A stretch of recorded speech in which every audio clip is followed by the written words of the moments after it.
Chief Secretary ke Jela ubak DP Walang ula play perda ya ke Inter-Office Sports Competition Arhajar Arpusan State Convention Center. Ya ke ni ke program la penlong da ke Meghalaya State Government Employees Federation la ni MSGEF. Bat kan long ke jing Yakob ke ban pen KM Biang Hadien ke jing pen sange ke bala Henry Snem Kinti. Ubak walang ulay ro ya ke MSGEF na ke benta ke jing Sdang Biang ya ke ni ke jing Yakob. Bat ula penpau ya ke jing Kermen bo onla ban penlong ya ke manla usnem.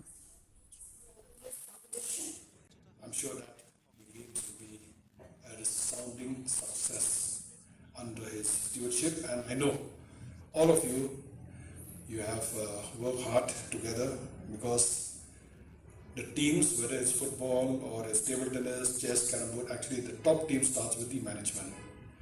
As a team, you will all have to work together, you'll all have to play in tandem with the same goal and the same objective. Then only can the sports meet be held successfully.